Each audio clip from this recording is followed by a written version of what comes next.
সম্মানিত সুপ্রিয় বন্ধুরা, আসসালামু আলাইকুম। চলুন আজকে আমরা জাভাস্ক্রিপ্টের মাধ্যমে একটা পপআপ কার্ড ডিজাইন করে ফেলি। আর সেটা হচ্ছে যে এই টাইপের, আমরা এটাতে যখনই ক্লোজ বাটনে ক্লিক করব কেটে যাচ্ছে।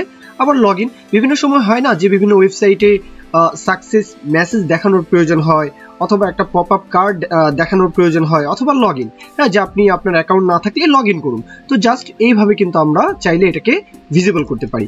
এই হচ্ছে লগইন বাটনে ক্লিক করলে এই পপআপটা চলে আসে। হ্যাঁ, এখানে আমরা মানে পেমেন্ট করলে যেন সাকসেস মেসেজ দেখাতে পারি, এরকম অপশনও চাইলে রাখতে পারি। সেম, মানে বিষয়টা সেম। এখন কথা হচ্ছে এই হচ্ছে ইমেল পাসওয়ার্ড দিয়ে লগইন করলে সেটা লগইনে ব্যাকএন্ডে চলে যাবে, সেটা হচ্ছে পরের কথা। এখন যখনই আমরা এখানে ক্লোজ বাটনে ক্লিক করব এটা আবার কেটে যাচ্ছে। তাহলে ডিজাইনটা কি, যে আমরা আগে স্ট্রাকচার করে নিব। এই হচ্ছে একটা কন্টেইনার নিব। হ্যাঁ, এই পুরো বিষয়টা বাটন সহ এই পুরো বিষয়টা কিন্তু একটা কন্টেইনারের মধ্যে আমরা রাখবো। প্রথমেই এই বাটনটাকে আমরা স্ট্রাকচার করব, তারপরে আমরা এই যে ফর্ম বা লগইন ফর্ম, এই লগইন ফর্মের মধ্যে এই ইমেল ইনপুট পাসওয়ার্ড ইনপুট, মানে ইনপুট পাসওয়ার্ড ইনপুট ইমেল, তারপর একটা সাবমিট বাটন লগইনের জন্য, আর একটা এই হচ্ছে ক্লোজ বাটনের জন্য একটা সেকশন নিব। তাহলে আশা করি ব্যাপারটা বুঝতে পেরেছেন যে আমরা কিভাবে স্ট্রাকচারটা করছি। তাহলে আমরা এখন আমাদের কোড এডিটরে চলে আসলাম। এই হচ্ছে আমাদের HTML ফাইল, কিছু বয়লার কোড। এই হচ্ছে আমাদের CSS ফাইল, কিছু বয়লার কোড। JS ফাইলে কিছু নেই। এখন আমরা বডি ট্যাগের মধ্যে কি বলবো, একটা কন্টেইনার উল্লেখ করব। তাহলে এই হচ্ছে একটা কন্টেইনার যার মধ্যে সবকিছুই থাকবে। প্রথমে একটা বাটন থাকবে, তাহলে বাটনের ক্লাস নেম নিতে পারি যে লগইন, টেক্সটটাও নিতে পারি যে লগইন। হ্যাঁ, টেক্সটটা উল্লেখ করে রাখলাম। এখন এই বাটন চিন্তা করুন, লক্ষ্য করুন, আমরা কিন্তু একটা বাটন এখানে উল্লেখ করেছি। হ্যাঁ, বোঝার জন্য আমরা লাইভ প্রিভিউতে যদি আমাদের সাইটটা দেখি, এই হচ্ছে আমাদের সাইট। ডিজাইনটা এখানে আনবো, কোনো সমস্যা নেই। এটাকে আপাতত মানে এক সাইডে রাখুন। এক সাইডে চিন্তা করুন যে আমরা একটা বাটন কিন্তু ক্রিয়েট করেছি, তাই না? এখন এই বাটনের উপর যখনই ক্লিক হবে, তার মানে কি, যখনই বাটনের উপর ক্লিক হবে তখন একটা ফাংশন রান হোক, তাই না? তাহলে এই বিষয়টা যদি আমরা চাই, তাহলে এই ক্লাস নেম যেখানে শেষ, ঠিক তারপরে আমরা এখানে বলি যে অন ক্লিক, মানে বাটন যখন তুমি ক্লিক হবে তখন তোমার মধ্যে একটা ফাংশন ওপেন হবে। তাহলে ফাংশনের নামটা দেই ওপেন পপআপ, এইভাবে নিচে আর কি, ওপেন পপআপ। এটা কিন্তু ফাংশনের নাম উল্লেখ করলাম। কল করব কিভাবে, এই হচ্ছে প্রথম বন্ধনী দিয়ে কল করতে হবে। আচ্ছা, তার মানে কি, বাটনে যখন ক্লিক হবে তখন সাথে সাথে এই যে ফাংশনটা এটা কল হয়ে যাবে। যখনই এই ফাংশনটা কল হয়ে যাবে, এই ফাংশনটা গিয়ে আমরা জাভাস্ক্রিপ্টের মাধ্যমে এই ফাংশনে কি কি করতে চাই, মানে কি কোড উল্লেখ করতে চাই সেই বিষয়টা বলে দিব। তখন ওই ফাংশনটা কিন্তু ওইখান থেকে রান হয়ে এখানে কল হবে। এখান থেকে কিন্তু তখন আমরা পপআপটা করতে পারবো। তার মানে কি, এই বাটনটা আমাদের কমপ্লিট, তাই না? আচ্ছা, তাহলে কি বুঝালাম, যে আমরা যখনই এই বাটনে ক্লিক করব সাথে সাথে একটা মানে ফর্ম ওপেন হয়ে যাবে, পপআপ হয়ে যাবে। তাহলে এই বাটনের উপর আমরা একটা ইভেন্ট লিসেনার বা অন ক্লিক যে অ্যাট্রিবিউট, সেটা কিন্তু আসলে উল্লেখ করলাম। ওকে, এখন আমরা এই যে এই ফর্ম সেকশনকে আমরা স্ট্রাকচার করব। তাহলে ফর্ম সেকশনকে স্ট্রাকচার করার জন্য প্রথমে আমরা একটা ক্লাস নেম নেই, যার নাম দিতে পারি ফর্ম। এই ফর্মের মধ্যে একটা স্প্যান ট্যাগ নেই। কেন নিচ্ছি, যে স্প্যান ট্যাগের মধ্যে আমরা একটা ক্লোজ আইকন, হ্যাঁ, এই আইকনের ঝামেলা এড়ানোর জন্য আমরা একটা শর্টকাট তরিকা অবলম্বন করছি। এই হচ্ছে টাইমস এন্ড টাইমস, এটা দিয়ে সেমিকোলন দেওয়ার সাথে সাথে, লক্ষ্য করুন, আমরা এখন আমাদের লাইভ সার্ভারকে অন করি, এই যে ক্লোজ আইকনটা কিন্তু চলে আসে। আচ্ছা, এখন আমাদের ক্লোজ আইকনের পরে আমরা একটা ইনপুট নেই। হ্যাঁ, ইনপুট এটা হবে ইমেইলের জন্য। তাহলে এই হচ্ছে ইমেইল। ওকে, নেম আইডি এগুলো আমাদের আপাতত প্রয়োজন নেই, আমরা এখানে জাস্ট প্লেস হোল্ডার রাখবো। তাহলে আমরা এখানে একটা প্লেস হোল্ডার উল্লেখ করব, যেখানে উল্লেখ করতে পারি যে ইমেল। ওকে, সেম ভাবে আমরা পাসওয়ার্ডের জন্য আরো একটা প্লেস হোল্ডার উল্লেখ করব, ইনপুট টাইপ হবে পাসওয়ার্ড। আচ্ছা, এতটুকু বিষয় আশা করি আপনাদের বুঝতে কোনো অসুবিধা হয়নি। এখন আমরা একটা সাবমিট বাটন উল্লেখ করি। বাটনের ক্লাস নেম নিতে পারি কিনা, অবশ্যই পারি। তাহলে বাটনের ক্লাস নেম নেওয়ার দরকার নেই, কারণ বাটনের সাথে আমাদের কোনো লেনা দেনা নেই। আমরা একটা বাটন উল্লেখ করি, এ হচ্ছে বাটন, টাইপ হবে সাবমিট। ওকে, এখন আমরা এখানে উল্লেখ করি যে লগইন। আচ্ছা, তাহলে আমাদের স্ট্রাকচার করার কাজ কিন্তু শেষ। কিন্তু কথা হচ্ছে কি, যে যখনই আমরা ক্লোজ বাটনে ক্লিক করব, হ্যাঁ, তখনই মানে লগইন বাটনে ক্লিক করলে একটা ফাংশন রান হবে, সেটা হচ্ছে ওপেন পপআপ। কিন্তু ক্লোজ বাটনে যখন ক্লিক করব তখন ক্লোজ পপআপ নামে আমরা আরো একটা ফাংশন কিন্তু এখানে চালাতে চাই। তাহলে এই স্প্যানের মধ্যে আমরা আরো একটা ফাংশন যদি উল্লেখ করতে চাই, যে স্প্যান যখন ক্লিক হবে, তাহলে অন ক্লিক, যখনই এটা ক্লিক হবে তখন আমরা এখানে একটা নাম দিই যে ক্লোজ পপআপ, এইভাবে নামটা দিচ্ছি। আচ্ছা, ফাংশনকে উল্লেখ করলাম, এখন কল করলাম। ওকে, তাহলে এতটুকু বিষয় আশা করি বুঝতে পেরেছেন যে আমরা একটা বাটন নিয়েছি, এই বাটনকে ক্লিক করা হলে একটা ফাংশন চলবে যার নাম দিলাম ওপেন পপআপ। ওকে, এখন তারপরে একটা ফর্ম সেকশন মানে পপআপটা চলে আসবে, এই হচ্ছে একটা পপআপ। এই পপআপের মধ্যে আমরা একটা ক্লোজ আইকন নিয়েছি। হ্যাঁ, এই ক্লোজ আইকনকে যখন ক্লিক করা হবে তখন ক্লোজ পপআপ নামে আরো একটা ফাংশন চলবে, তাহলে টোটাল দুইটা ফাংশন কিন্তু চলবে। আচ্ছা, তারপরে ইনপুট পাসওয়ার্ড, ইনপুট ইমেল, দুইটা ইনপুট নিলাম, তারপরে একটা সাবমিট বাটন, একদমই সহজ। আচ্ছা, এখন আমাদের সাইটটা আমরা যদি লাইভ প্রিভিউ করি, এই লাইভ সার্ভারের মাধ্যমে আমাদের ডিজাইনটা হচ্ছে এই। এখন আমরা ডিজাইন করব সিএসএস এর মাধ্যমে, পুরো ডিজাইনটা আমরা এখন এক এক করে করব। তাহলে মার্জিন 0, প্যাডিং 0, যেটা আমাদের মানে বয়লার কোড, সিএসএস এর বয়লার কোড, সেটা কিন্তু আমরা উল্লেখ করেছি। এখন কন্টেইনারকে ধরে আমরা এই কন্টেইনারকে একটু ডিজাইন করব। তাহলে এই হচ্ছে কন্টেইনার ক্লাস নেম, তাই না? তাহলে ক্লাস নেমকে ধরার জন্য ফুল স্টপ, এখন কার্লি ব্রেসেসের মধ্যে আমরা বলবো যে তোমার উইড থাকবে 100%। আচ্ছা, উইড বললাম, হাইট বলবো যে 100 ভিউ হাইট। আচ্ছা, এখন আমরা এটার ব্যাকগ্রাউন্ড একটা কালার দিব, তাহলে ব্যাকগ্রাউন্ড কালার। হ্যাঁ, আসলে এখানে কালার কোনো মুখ্য বিষয় নয়, আমি ডিজাইনের বিষয়ে এখানে ফোকাস দিচ্ছি না, আপনারা একটু সুন্দর করে ফোকাস মানে ডিজাইনটা করে নেবেন। আমি কাস্টম ভাবে একটা কালার কোড এখানে উল্লেখ করে দিচ্ছি। আচ্ছা, এই যে কালার কোডটা চলে আসে। এখন এই কন্টেইনারকে মাঝখানে আনার জন্য ডিসপ্লে কি বলবো, ডিসপ্লে হবে ফ্লিক্স বক্স, তারপর অ্যালাইন আইটেম হবে সেন্টার, তাহলে অ্যালাইন আইটেমস সেন্টার, তারপর জাস্টিফাই কন্টেন্ট এক্স অক্ষ বরাবর হয়ে যাও সেন্টার। ওকে, তাহলে এই পুরো বিষয়টা কিন্তু মাঝখানে অ্যালাইন হয়ে গেল, কোনো সমস্যা নেই। এখন আমরা লগইনকে ধরে, লগইন আমরা এই যে বাটনকে ধরেছিলাম, তাই না? মানে এই বিষয়টাকে আমরা পরে চিন্তা করি, এই যে লগইন বাটন, এই যে বাটনটা, এই বাটনকে আমরা কাজ করব। ওকে, তাহলে ক্লাস নেম হচ্ছে লগইন, তাই না? তাহলে এই বাটনকে ধরে আমরা আগে ডিজাইনটা করে ফেলি। ওকে, এখন এটা ডিজাইনটা করতে চাচ্ছি, প্রথমে প্যাডিং দিব। তাহলে প্যাডিং বলে দেই যে 10 পিক্সেল, এটা টপ বটম 10 পিক্সেল বললাম, এবং লেফট রাইট একটু বাড়িয়ে বলি 60 পিক্সেল। তাহলে এই হচ্ছে আমাদের এই বাটনটা। ওকে, প্যাডিং দিয়ে দিলাম। এখন আমরা ব্যাকগ্রাউন্ড কালার যদি বলি যে ব্যাকগ্রাউন্ড কালার হয়ে যাও হোয়াইট কালার দেই। হ্যাঁ, আপাতত হোয়াইট কালারটা উল্লেখ করি। আচ্ছা, থাকবে। এখন বর্ডার যদি বলি যে নান বা বর্ডার 0, তাহলেই হবে। আচ্ছা, এখন আমরা আউটলাইন নান বলি, তারপর কার্সর যদি নিয়ে আসা হয় তাহলে যেন পয়েন্টার থাকে। এগুলো ডিজাইন আপনারাও করতে পারবেন, কোনো সমস্যা নেই, সিএসএস জানলে আরো ভালো ভালো ডিজাইন করা যাবে। ফন্ট সাইজ বলতে পারি যে 18 পিক্সেল দিয়ে দেখি, 18 পিক্সেল। এখন ফন্ট ওয়েটটা একটু বাড়িয়ে দিই। ওকে, এখন বর্ডার রেডিয়াস বলতে পারি যে বর্ডার রেডিয়াস 30 পিক্সেল। ওকে, এই যে ডিজাইনটা এখানে কিন্তু দেখা যাচ্ছে, তাই না? একদম সহজ। আচ্ছা, এখন আমাদের বাটনের কাজ শেষ। এখন চিন্তা করুন যে আমরা ইনপুট আর বাটন, হ্যাঁ, ইনপুট আর বাটন দুইটা একসাথে ধরবো। তাহলে এ হচ্ছে ইনপুট, কমা দিয়ে বলতে হবে এ হচ্ছে বাটন। ওকে, ইনপুট আর বাটন দুইটাকে একসাথে ধরে আমরা এখন এটা ডিজাইনটা করব, ডিসপ্লে ব্লক রাখবো। কেন? যে আমরা চাই যে এটা যেন এক সারিতেই চলে আসে, মানে প্যারেন্ট অনুযায়ী ফুল উইড জুড়ে যেন পায়। তাহলে আমরা এখানে বলি যে তোমাদের ডিসপ্লে থাকবে ব্লক। ওকে, আমরা বললাম। এখন মার্জিন বলতে পারি মার্জিন টপ, টপ থেকে মার্জিন থাকবে 10 পিক্সেল, তাহলে 10 পিক্সেল টপ থেকে মার্জিন বলে দিলাম। হ্যাঁ, প্যাডিং বলি, প্যাডিং 5 পিক্সেল, প্যাডিং বলে দিলাম। এখন আউটলাইন নান, আউটলাইন চাই না, তাহলে আউটলাইন থাকবে নান। ওকে, তাহলে এই যে ডিজাইনটা এক এক করে আসছে, হ্যাঁ, এই যে দেখা যাচ্ছে এক এক করে কিন্তু আসছে।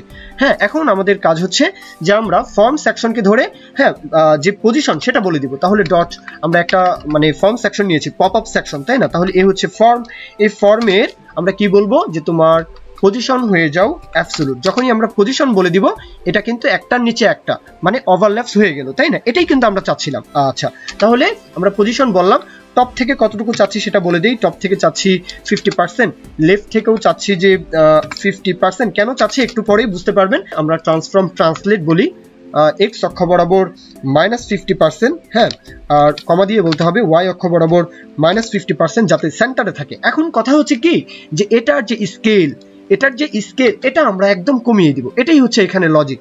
স্কেল বলে দিলাম 0.1, জাস্ট এটা বলে দেওয়ার সাথে সাথে এটা কিন্তু একদম ছোট হয়ে গেল। হ্যাঁ, এটা আপাতত আমরা কেটে দেই, কিন্তু এই লজিকটাই কিন্তু আমরা এখন ব্যবহার করব একটু পরে। আচ্ছা, তাহলে এই ট্রান্সফর্ম স্কেলটা আমরা একটু পরে ব্যবহার করব। আমরা এখন ব্যাকগ্রাউন্ড কালারটা আগে দিয়ে দিই। ব্যাকগ্রাউন্ড কালার থাকবে আপাতত হোয়াইট কালার থাকুক, হ্যাঁ, কোনো সমস্যা নেই। আচ্ছা, এখন প্যাডিং বলতে পারি, তাহলে প্যাডিং সকল দিক থেকে 20 পিক্সেল প্যাডিং বলে দিই। আচ্ছা, প্যাডিংটাও বলে দিলাম। এখন আমরা বর্ডার রেডিয়াস বলি যে বর্ডার রেডিয়াস, হ্যাঁ, 20 পিক্সেল 30 পিক্সেল দিয়ে দেখি। আমরা বর্ডার রেডিয়াসটা 10 পিক্সেল দিয়ে দেখি, বেশি হয়ে যাবে 10 পিক্সেল। এখন ঠিকঠাক আছে মনে হচ্ছে, তাই না? আচ্ছা, এখন আমরা বক্স শ্যাডোটা চাইলে উল্লেখ করতে পারি যে বক্স শ্যাডো 0020 পিক্সেল, আর রেডিয়াস দিব আমি এখানে 10 পিক্সেল। তাহলে আবার বলি যে 10 পিক্সেল। কালার কোডটা আমি ব্ল্যাক রাখছি, কোনো সমস্যা নেই, চাইলে একটু ঘুরিয়ে ফিরিয়ে দিতে পারি, একটু ব্লুর দিকে থাকুক, তাহলে মনে হয় একটু বেশি ভালো লাগবে।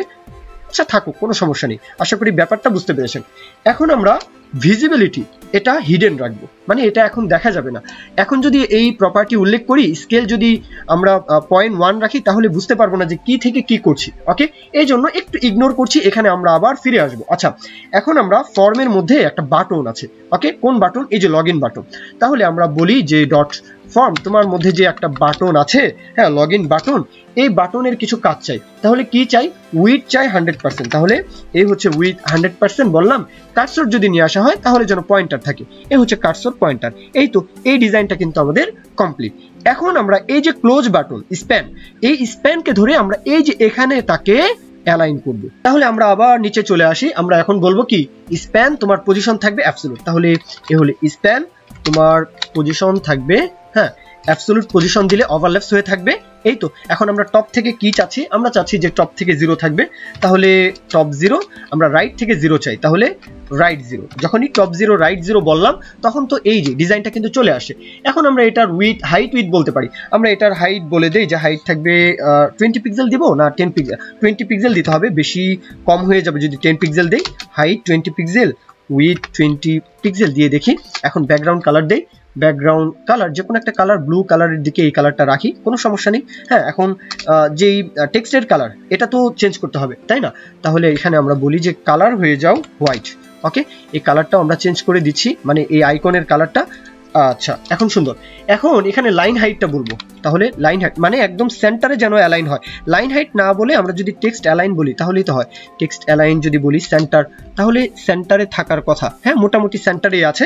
তারপরে যদি লাইন হাইটটা বলে দেই, হ্যাঁ একদম মানে প্রপারলি সেন্টারে অ্যালাইন থাকার জন্য, তাহলে লাইন হাইট যা দিব লাইন হাইট তাই দিব 20 পিক্সেল। ওকে, তাহলে এটা এইভাবে আছে। এখন চাইলে এটার বর্ডার রেডিয়াস চাইলে আমরা বলতে পারি। কার্সর যদি নিয়ে আসা হয় তাহলে কি থাকবে? পয়েন্টার থাকবে, তাহলে কার্সর পয়েন্টার। যদি হোভার ইফেক্ট দিতে চাই তাহলেও কিন্তু আমরা সেটা দিতে পারি, কোনো সমস্যা নেই। আমরা চাইলে এটার বর্ডার রেডিয়াস মানে এই যে এখান থেকে টপ রাইট থেকে বর্ডার মানে বর্ডার রেডিয়াস হবে, এটাও কিন্তু আমরা চাইলে দিতে পারবো, কোনো সমস্যা নেই। আচ্ছা, এভাবেই থাকুক আপাতত, কোনো সমস্যা নেই। আমি চাইলে এখানে বর্ডার রেডিয়াসটা বলতে পারি যে 5 পিক্সেল, তাহলেই হবে 5 পিক্সেল আপাতত দিয়ে দেখাচ্ছি আর কি। আচ্ছা, থাকবে, কোনো সমস্যা নেই। এখন যখনই স্প্যানকে আমরা হোভার করব, তাহলে স্প্যান যখন তুমি হোভার হবে, একটা ইফেক্ট এখানে চাচ্ছি যে ব্যাকগ্রাউন্ড কালারটা জাস্ট একটু পরিবর্তন হবে। ব্যাকগ্রাউন্ড কালারটা একটু ডার্কের দিকে রাখি, একটু ডার্কের দিকে থাকবে। যখনই হোভার করছি একটু ডার্কের দিকে চলে যাচ্ছে, তার মানে কি এই ডিজাইনটা কিন্তু আমাদের কমপ্লিট। আচ্ছা, এখন মূল কাজ, এখন হচ্ছে মূল কাজ। যদি আমরা বলি, হ্যাঁ এখানে লক্ষ্য করুন যে যদি আমরা এই যে ফর্ম সেকশন, তাই না, এই ফর্ম সেকশনের এখানে যদি আমরা বলি যে ভিজিবিলিটি হিডেন, এই যে ভিজিবিলিটি হিডেন, এটা কিন্তু এখন আর নেই, তাই না? আর স্কেলটা যদি কমিয়ে দেই, স্কেলটা কি দেওয়া ছিল যে স্কেল, হ্যাঁ আমরা এখানে ট্রান্সফর্মের এখানে বলতে হবে, এখানে নয়। তো আমরা এখানে বলবো কি যে স্কেল কি থাকবে? 0.1। ওকে, তাহলে এটা কিন্তু একদিকে ছোট হয়ে গেল, আরেক দিকে ভিজিবিলিটি হিডেন। ওকে, কিন্তু এখন যদি আমরা একটা ক্লাস নেম এখানে উল্লেখ করি, ডট, লক্ষ্য করুন মানে একদম সহজ একটা বিষয়, জাস্ট একটু চিন্তা করতে হবে যে ওপেন, আমরা কি বলবো? হাইপেন দেই, ওপেন পপ আপ, মানে একটা ক্লাস নেম এখানে নিচ্ছে আর কি, ওপেন পপ আপ।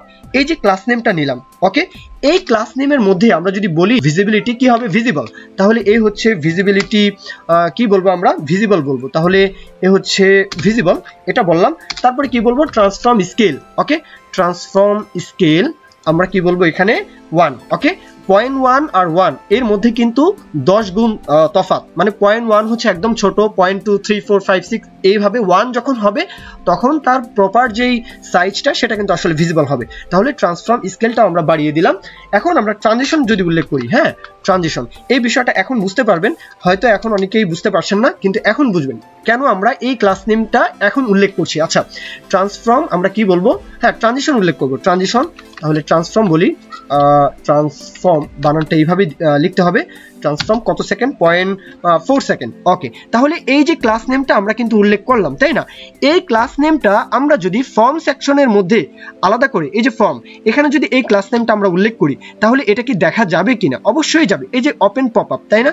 এই ওপেন পপআপ এটা যদি মানে এই ক্লাস নেম যদি আমরা এই ফর্ম সেকশনের মধ্যে যদি উল্লেখ করি, সাথে সাথে এটা কিন্তু দেখা যাচ্ছে কিনা?